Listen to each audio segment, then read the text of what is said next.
देखिए, तो हम पौधों में इसमें छिड़काव कर देंगे तो और अच्छी फसल होगी।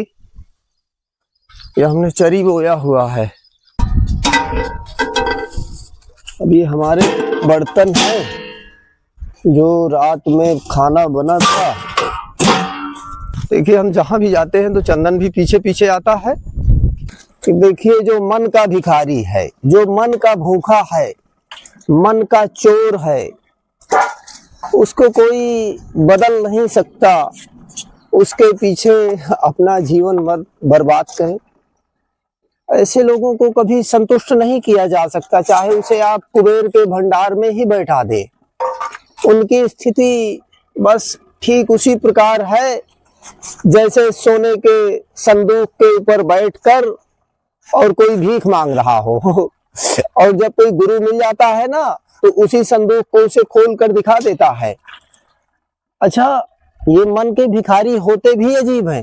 इनको कोई समझा भी नहीं सकता, इनको समझाना भी व्यर्थ है, क्योंकि हमने वैराग्य तो धारण कर लिया। और सही बात है, हमने वैराग्य नहीं धारण किया, क्योंकि हम 1000 बार बोल चुके हैं, इस कपड़े के नाम पर, भगवा के नाम पर, राम के नाम पर रोटी मिलती है, और रोटी की वजह से हमने खाली भेष बनाया हुआ है। हमें भक्ति वक्ति से कोई मतलब नहीं है। सच बात तो यह है, अभी भी हम इसी संसारी भोग की कामना करते हैं, संसारी सुख के लिए हम जी रहे हैं, और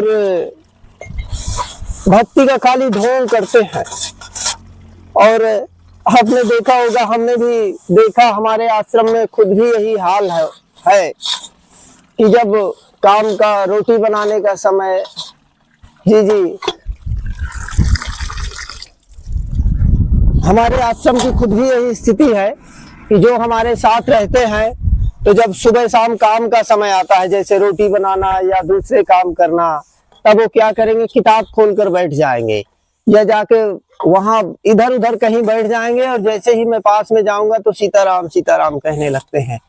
अच्छा, उनको ये नहीं पता कि पहले के जमाने में क्या होता था कि बाबा जी जाते थे किसी के घर, तो हमारी माताएं अंदर भोजन प्रसाद बनाती थी और बाबा जी बाहर बैठकर उपदेश दिया करते थे। तो और वो उनको रोटी मिलती थी, भोजन मिलता था, माताएं हमारी रोटी बना कर देती थी।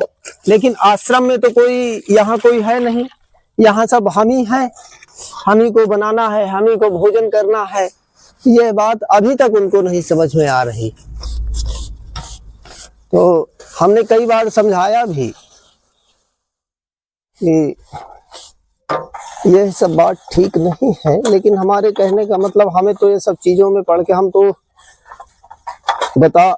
बोल रहे हैं सत्संग में, लेकिन हमें इन सब चीजों से कोई फर्क नहीं पड़ता, क्योंकि दूसरे में दोष देखना अपने आप को दुखी करना है। तो हम मूर्ख थोड़ी नहीं है। दूसरे में जब तक हमको दोष दिखता रहेगा तब तक हमारा कुछ हो नहीं सकता। दूसरे को दोष देना अपने आप को दुख देना है, अपनी आयु कम करना, बीमारियों से घिर जाना।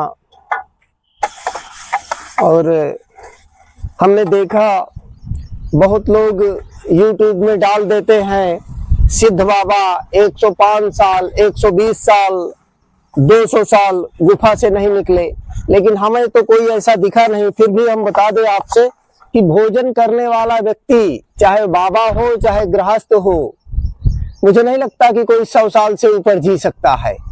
आहार और भोजन करने वाला व्यक्ति नहीं, जो प्राणवायु में जीता है। और हमें तो यहाँ सब टिक्कर और प्रसाद खाने वाले मिले, और जो फलहार करते हैं, फलहार के नाम पर वो मीठा खाते हैं, मीठा फल फ्रूट इतना खाते हैं कि इससे अच्छा वो फलहार ही ना रहे। फलहार के नाम पे हमारे ही साथ एक बाबा रहते हैं, वो आधा किलो शक्कर खा जाते हैं। शक्कर खाना मतलब कैंसर को बुलावा देना। तो इससे अच्छा है कि भाई आपको इतना ही मीठा खाना है तो आहारी ही बन जाओ। और जैसे लोगों ने या जो भी महापुरुषों ने अपने अपने तरीके से परमात्मा को प्रस्तुत किया, कोई कहता है कि परमात्मा साकार है, कोई कहता है निराकार है, लेकिन हम तो ये कहेंगे परमात्मा परमात्मा है, हमारी बुद्धि और विवेक से परे है। लेकिन लोग साकार निराकार में लड़ रहे हैं। एक दूसरे की तुलना कर रहे हैं। क्या कह सकते हैं, हमें तो हंसी आती है। ये मानव जीवन मिला है, इसको धन्य कर लीजिए। सबने दया करुणा, सब महापुरुषों ने दया करुणा परोपकार की बात कही है। धर्म बहुत बन गए इस जगत में, लेकिन राम कृष्ण शिव से सब में वही समाये हुए हैं। जो भी हमने धार्मिक ग्रंथों को उठाकर देखा, सब में राम कृष्ण शिव को ही बड़ा बताया है। उन्हीं के चरणों में कल्याण है, उन्हीं के बताए रास्ते पर चले। और दूसरा हम ये कहना चाहते हैं कि बहुत लोगों को गलतफहमी रहती है कि हमने भगवत गीता कहलवा ली, घर में रामचरितमानस का पाठ करवा दिया तो पुण्य हो गया। लेकिन उसके साथ साथ यह भी याद रखें कि रामचरितमानस को खाली पढ़ने मात्र से पुण्य नहीं होता, भगवत गीता पढ़ने मात्र से पुण्य नहीं होता। राम चरितमानस को धारण करना है अपने निजी जीवन में, उससे पुण्य होता है। भगवत गीता को धारण करना है अपने निजी जीवन में, उससे पुण्य होता है। और खाली पढ़ने मात्र से पुण्य होने वाला नहीं है, यह भी जान लें। क्योंकि भाई जब हमारे भी आश्रम में रहते हैं, जैसे काम का समय आ जाता है तो किताबें खोलकर बैठ जाते हैं। उनको भी हम समझाते हैं कि भाई ये तुम क्या सुना रहे हो, इसको कितनी बार पढ़ोगे, इसको कभी धारण भी करो। तो सेवकाई तो उनके अंदर है नहीं, वो सोचते हैं कि हम पढ़े बैठ के और हमको रोटी मिल जाए। तो कभी कभी उसको धारण भी करें। हम तो यह कहेंगे, हमारा सत्संग आपको कड़वा जरूर लग सकता है, लेकिन हमने जो जाना समझा, एक परमात्मा के अलावा है कुछ नहीं, ये सब ढकोसला है। यहाँ सब अपना अपना उल्लू सीधा कर रहे हैं। कभी कभी हमारे सरदार साहब जैसे अभी रात के खाए बर्तन थे, सब फेंक कर चले गए। हमें ऐसा भी नहीं है कि हम एक तो बात है आपसे बता रहे हैं, आप फेंक कर चले गए, अब उनको कहना कि तुमने बर्तन क्यों नहीं मांजे, मूर्खता है। भाई आप किसको समझाना चाह रहे हो? अब कौन समझेगा आपके समझाने से? अभी समझाने की कोई आवश्यकता है? तो हम तो सबसे कहेंगे स्वीकारने में ही जिंदगी है, स्वीकार करके जिए जितना आपसे हो सकता है। दूसरों में दोष और अवगुण ना देखें। जैसे हमने छोटा उदाहरण दिया, क्योंकि आपको लगता होगा कि चित्रकूट में या वो कोई अलग से है, वो कोई अलग से नहीं है। दूसरे को तो उपदेशित करते रहते हैं कि माता पिता की सेवा करो, धर्म के रास्ते पर चलो, सत्य के रास्ते पर चलो, पर स्वयं कभी नहीं चलते। जब आइए कभी चित्रकूट, हम आपको दिखा देंगे। जब बूढ़े महात्मा हो जाते हैं ना, एक महात्मा एक आश्रम में रहते हैं, अपना पूरा जवानी, अपना पूरा तन मन धन सब कुछ समर्पित कर देते हैं आश्रम में, और गोबर भी फेंकेंगे, रोटी भी बनाएंगे, पूरा काम करेंगे आश्रम का। लेकिन जब वही महात्मा बूढ़े हो जाते हैं तो ये छोड़ देते हैं उनको तड़प तड़प कर मरने के लिए। तो हमने जब इनका यह भी एक चेहरा देखा कि हमारे प्रभु श्री राम जी ने सही कहा था, ये समाज निर्दयी है, और ये निर्दयी ये भी हैं। भेष धारण करने से कुछ नहीं होता। जिसके अंदर दया करुणा परोपकार की भावना नहीं है, वो पशु की समान है। और पशु खाता है और हगता है, वो खाली मेरा जानता है। और जिसके अंदर अभी मेरा नहीं मरा, वो उसका कुछ नहीं हो सकता। हम यह भी बता दें, अब जैसे क्या होता है कि आश्रम में हमारे आज खाना बना था, भोजन बना था, भोजन खाए, और सुबह क्या करते हैं कि हमने नियम बना के रखा है कि सब लोग छाछ का सेवन करेंगे, दही का सेवन करेंगे। तो हम पूरे दूध को पहले सबको एक एक गिलास कहते हैं ले लो, और नहीं लेना मत लो, सुबह दही पियो। तो जो दो हमारे साथ रहते थे वो दूध ही पीकर चले गए अपने हिस्से का। इसलिए हमारा ये उद्देश्य नहीं है आपको किसी की बुराई करना। हमारा ये है कि कम से कम भले चाहो पी के मर जाएं, लेकिन उनको अपना मजदूरी चाहिए कि आज तो हम अपने हिस्से का पी कर जाएंगे। तो वो मजदूर हैं, उनको मजदूरी चाहिए, वो कहीं नहीं गए। और आप लोग भ्रमित हो जाते हैं कि उनके चरणों में चले जाएंगे, मोक्ष और मुक्ति मिल रही है। अरे वो जो हम सबको बराबर हिस्से में दूध डिवाइड कर देते हैं, बंटवारा कर देते हैं, और उनको आज सुबह रहना नहीं था, वो एक गिलास जो उनको मुफ्त में राम के नाम पर इसी आश्रम से दूध मिला था, वो थोड़ा सा दूध तो दे नहीं पाए जरूरतमंदों को, वो भी हिस्सा और बांट के चक्कर में उलझे हुए हैं। और आप ऐसे लोगों से मोक्ष और मुक्ति की उम्मीद कर रहे हैं। इसीलिए कहते हैं आप सत्कर्म करो, किसी के शरण में आने से जाने से कुछ होने वाला नहीं है। क्योंकि कोई आपको रामचरितमानस पढ़ के सुना दे, कोई भगवत गीता पढ़ के सुना दे, तो वो तो हमारे प्रभु श्री राम जी का आदर्श जीवन है। वो पढ़ के लोग सुनाते रहते हैं, लोग आप सोचते हो ज्ञानी है। अरे वो ज्ञानी नहीं है, जो धारण करता है वो पुण्यात्मा है। और इसकर पढ़कर सुनाने वाले बहुत हैं। हमारी माता जी भी, हम नाम नहीं लेना चाहते, हमारी माता जी को भी कोई जब भगवान की कथा सुनाता है तो बहुत सुनकर बहुत खुश होती हैं। वो सोचती हैं ये बहुत ज्ञानी है, बहुत पुण्यात्मा है। नहीं, पुण्यात्मा वो है जो धारण करता है, जो दूसरे के लिए जीता है, जिसके अंदर दया करुणा परोपकार नहीं, वो कैसे पुण्यात्मा हो सकता है। यहाँ तो सबको अपनी मजदूरी चाहिए, सबको अपना हिस्सा चाहिए, सबको अपना हक चाहिए। आपको लगता है परमात्मा कभी हक की बात कर सकता है? परमात्मा कभी लड़ सकता है, झगड़ सकता है? ये दिन भर झगड़ा लड़ाई करते हैं, उलझे रहते हैं एक दूसरे से, हिस्से की बात करते हैं, हक की बात करते हैं। और जो ब्रह्म है वो ये सब चक्कर में नहीं पड़ता। वो जानता है कि पशुओं को कभी बदला नहीं जा सकता, वो स्वीकारते हैं। जो ब्रह्म होता है वो स्वीकारता है, अच्छाई को भी स्वीकारता है, बुराई को भी स्वीकारता है। वो जानता है सब उसी परम ब्रह्म की लीला है। तो फिर क्या इनसे उलझना, तो स्वीकारने में ही जिंदगी है। हम तो सब ये कहेंगे और थोड़ा सा यह भी कहेंगे, हम नाम नहीं लेना चाहते, लेकिन मौत से इतना डरना भी चाहिए नहीं चाहिए। क्योंकि हम बहुत लोगों से बात करते हैं और जो मृत्युशैया में पड़े होते हैं उनका वो जो बात करते हैं तो अजीब सा तड़प और डर उनके अंदर रहता। अरे मृत्यु से क्या डरना, ये शरीर नश्वर है, आज नहीं तो कल छूट जाएगा। ये कहाँ रिश्ते नाते के चक्कर में पड़े हैं। हम तो कहेंगे अभी भी आप जाग जाओ। जब ये शरीर छूटता है ना तो जीवात्मा अकेले नहीं जाती, जीवात्मा के साथ साथ ये कर्म भी जाते हैं। तो अगर आप सक्षम हैं तो दान पुण्य करिए, दूसरों के लिए जिए, वृक्षारोपण करिए, भूखों को भोजन करवाइए। और रही बात घर परिवार की, घर परिवार की पूर्ति अडानी और अंबानी भी नहीं कर पाए। अगर आप घर परिवार रिश्ते नाते में उलझे रहे ना तो कभी ये रिश्ते नाते निकलने नहीं देंगे। यही तो माया है प्रभु की। हमारा तो सीधा एक ही वसूल है कि हम पेट की भूख, चाहे हमारे घर का हो चाहे बाहर का हो, हम पेट की गारंटी सबकी लेते हैं। चाहे हमसे कोई खुश रहे चाहे रहा, और हम नहीं लेते, क्षमा चाहते हैं हाथ जोड़ के। परमात्मा लेता है, हम तो माध्यम है, आप लोगों के सहयोग से चलता है। तो हम तो सबको बता देते हैं, चाहे कोई हमें घर वाला होने की दुहाई दे कि चाहे बाहर वाला, कि हम बता देते भाई हम पेट के आपकी पूर्ति कर सकते हैं, पेटी की नहीं। क्योंकि जो मन का भूखा है उसकी पूर्ति कोई नहीं कर सकता, मन के भूखे वाले की।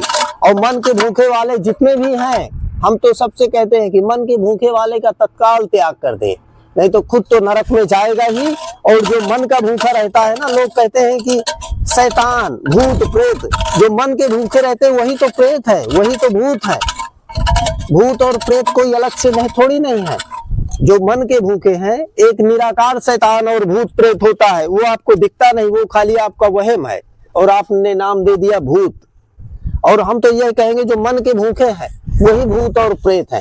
मन के भूखे वालों का तत्काल त्याग कर दीजिए, रूठने मनाने वालों का तत्काल त्याग कर दीजिए, नहीं आपका जीवन छीन लेंगे। हम तो यह कहेंगे। और सबसे बड़ी बात तो यह है कि हमें दूसरे में दोष और दूसरे में बुराई नहीं देखना। और हमें तो कोई फर्क भी नहीं पड़ता, लेकिन आप हमारे दर्शक हैं, आप हर रोज कहते हैं कि कमलेश भाई सिद्ध के दर्शन कराओ। सिद्ध, अरे सिद्ध जो है उसको आप पहचान नहीं पाओगे, उसको पहचानना मुश्किल है, आपके बुद्धि और विवेक के बाहर है। ये चतुराई और चापलूसी से सिद्ध अगर मिलना होता ना तो बहुत लोगों को मिल जाते। हम कितनी बार बता चुके, तुलसीदास जी को भी हनुमान जी महाराज आते थे जब वो राम घाट में कथा कहते थे चित्रकूट में, हर रोज कोढ़ी का भेष बनाकर बैठते थे। लेकिन वो कहाँ अपनी बुद्धि और विवेक से पहचान पाए, सोचते थे दरिद्र है, कोढ़ी है। लेकिन जब वो लगातार आने लगे तब उनको शक हो गया कि ये कोढ़ी आता है और सबसे पीछे गर्दन झुकाए बैठा रहता है। तो हम यही कहना चाहते हैं, बुद्धि और विवेक से सिद्ध को पहचानना मुश्किल है।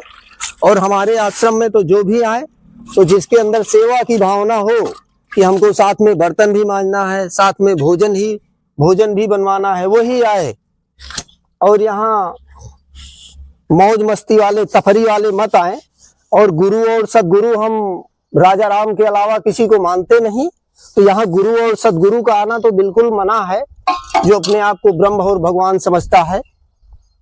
तो ये भी एक स्पष्ट बात कह देना चाहते हैं कि हमारे तो गुरु और सदगुरु राजा राम है, और हम उन्हीं का आदर्श जीवन का अनुसरण कर रहे हैं। बुरा मत मानिएगा हमारी इस बात को, क्योंकि देखिए ये समाज और ये भेषधारी कालनेमी ये निर्दयी है, और निर्दयी गुरु हमें नहीं चाहिए कि अपने लिए जियो। जो अपने लिए जीता है, ये जब तक हाथ पैर चलते रहते हैं, जब तक हम इनके काम के होते हैं, तब तक ये अपना बनने की दुहाई देते हैं। तुम मेरे हो, मैं तुम्हारा हूं, तुम मुझे छोड़कर नहीं जाना, मैं तुम्हें छोड़कर नहीं जाऊंगा, हम दोनों मिलकर बहुत कुछ करेंगे। और लेकिन ये सब वादे कसमें ये सब झूठे हैं।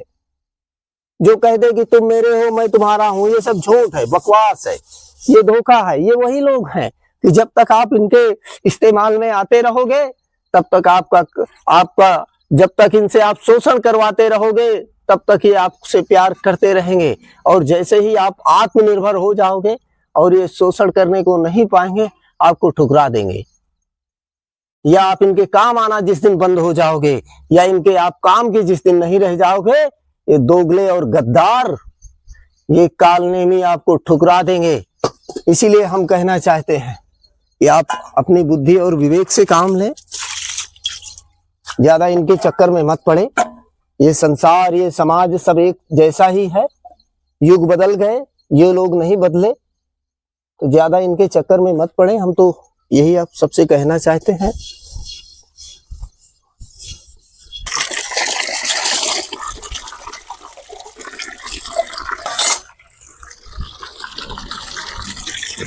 देखिए ये हमारी बाल्टी है, इसको भी हम सुबह शाम निरमा से ही धोते हैं।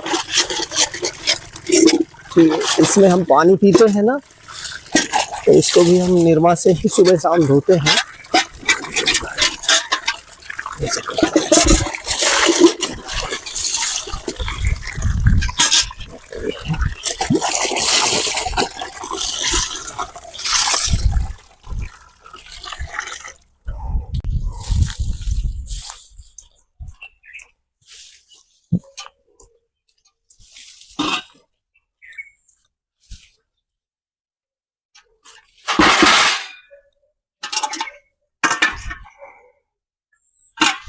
बाल्टी इधर वाले में टांग दे,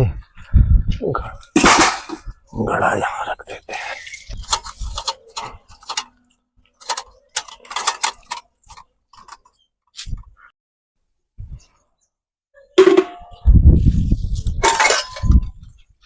हमने बर्तन रखने के लिए जगह बनाई हुई है, यहाँ हमारे बर्तन रखे रहते हैं।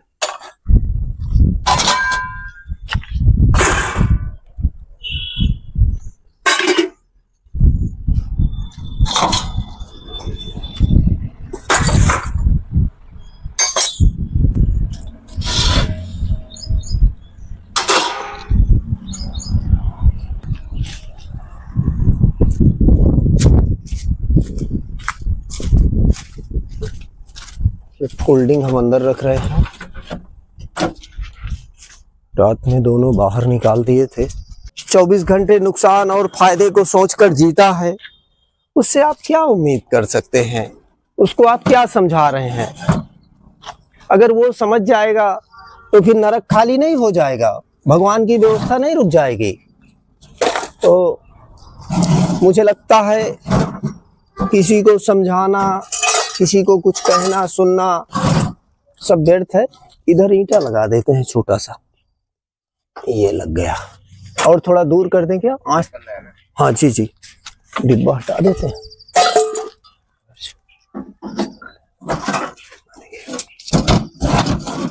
हाँ जी जी, अब ठीक हो गया।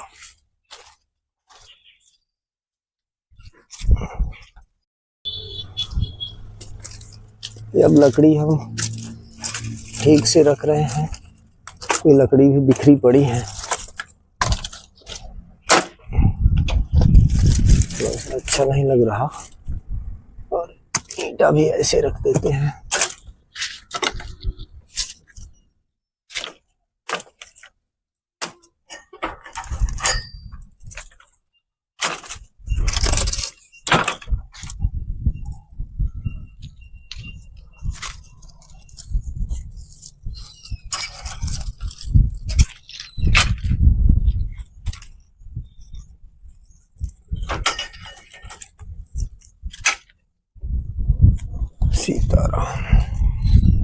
इधर की भी लकड़ी भैया इधर रखने लायक है नहीं, पेड़ ही तोड़ देंगी।